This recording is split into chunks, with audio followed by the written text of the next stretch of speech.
আমরা এখন নিশ্চিতা থানার অন্তর্ভুক্ত ভূঁইয়াপাড়ায় গুরুদ্বারা দেখতে এসেছি। এই গুরুদ্বারার প্রবেশপথ দিয়ে আমি এখন প্রবেশ করব, গিয়ে ওপরে দেখব। ওপরে দেখে আমরা যে বিভিন্ন কারুকার্য রয়েছে, মন্দিরের ভাস্কর্য রয়েছে, সেই মন্দিরের ভাস্কর্য আমরা দেখব।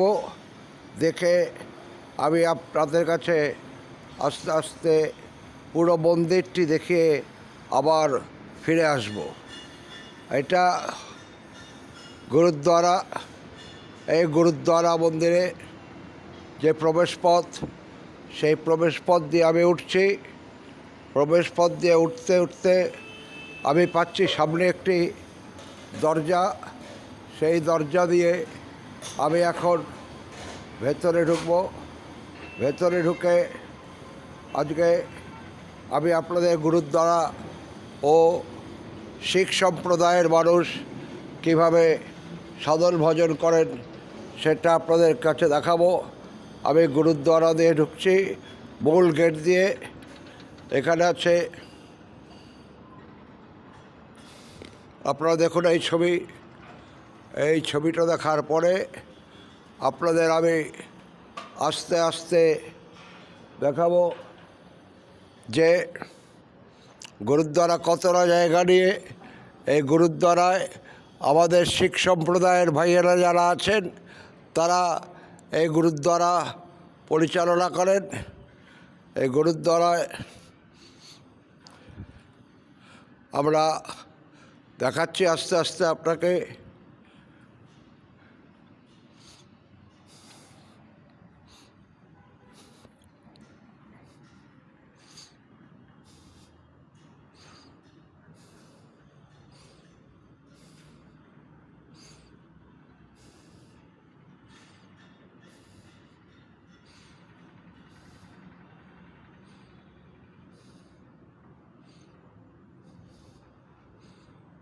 পাশে ভজন হয়, ভজন কীর্তন করে এনারা ঈশ্বরের নামে, গুরু গোবিন্দের নামে এরা পুজো দেন, এরা সেবা করেন। পাশে আছে আপনার বক্তব্য রাখার জায়গা, পোডিয়াম। সেই পোডিয়ামের সামনে বক্তব্য রাখেন। আমি এখান থেকে আপনাদেরকে দেখাচ্ছি ঘুরে সমস্তটা।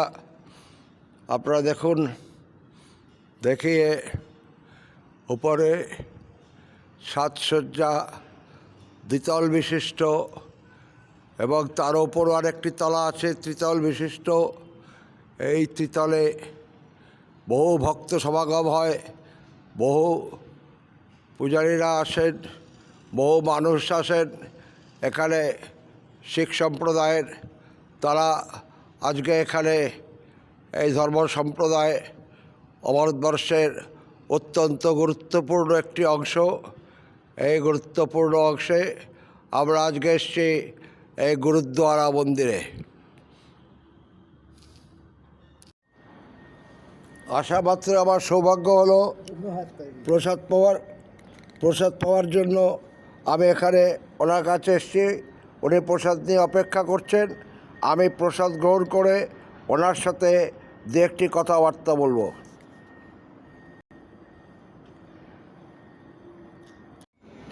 20 তারিখে আপনি বলবেন সব বিস্তারিত বলবো। আপনি যেদিকে একদিন ফাঁকা দিনে আসুন, আমি আপনাকে। আচ্ছা, যে কোনো দিন আসলে পরে আপনি বলবেন। হ্যাঁ, যদি আমি ফাঁকা থাকি। আচ্ছা, সেটা এটা আমার বলা। আপনি কোন টাইম থেকে কোন টাইম ফাঁকা থাকেন বলুন। দেখুন, ব্যাপারটা হচ্ছে এমনিতে তো সচরাচর আমি ধরুন সকাল ওই 8:30 9টায় একটু হয়ে যায়, একটু ফ্রি হয়ে যায়। আচ্ছা আচ্ছা। আর ধরুন বিকেল 4টে পর্যন্ত থাকি ফ্রি অবশ্য।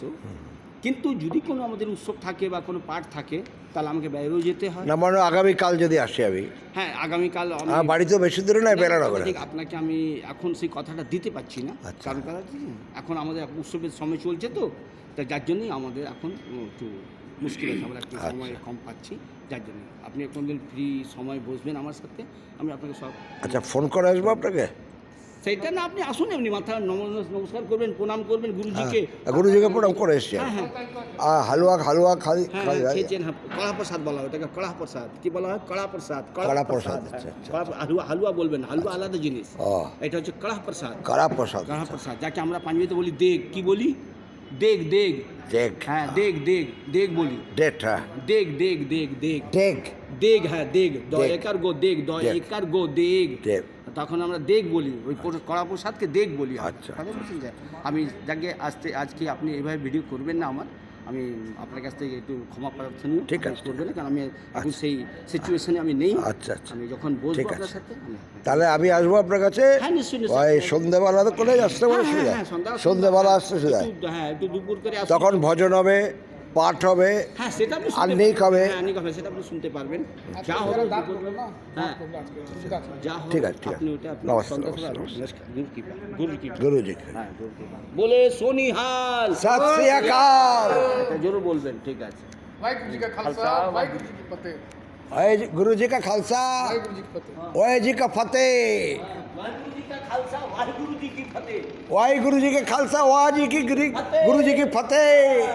এই কথাটা সবসময় সর্বদাই মনে রাখবেন, এটা কোনো খারাপ কথা নয়। না না না, এটা খুব উন্নত ধরনের কথা। এই যে বাক্য যেটা আপনি বললেন না, এটা খুব উন্নত, খুব উন্নত, খুব উঁচু। এটা সুপ্রিমো ধরতে গেলে। ওয়াহেগুরু জি কা খালসা, ওয়াহেগুরু হচ্ছেন অকাল পুরখ ওয়াহেগুরু, আর খালসা মানে হচ্ছে শরীর পিওর। আমি আপনাদের সাথে পরে পরে পরে আলোচনা করবো এই বিষয়ে। वाहे गुरु जी का फतेह, वाहे गुरु जी का खालसा, ওয়াহেগুরু জি কা খালসা ওয়াহেগুরু জি কি ফতেহ। वाहे गुरु जी का खालसा, वाहे गुरु जी का फतेह। जय श्री अकाल, सत श्री अकाल। सत श्री अकाल, हाँ इसका बारे क्या है?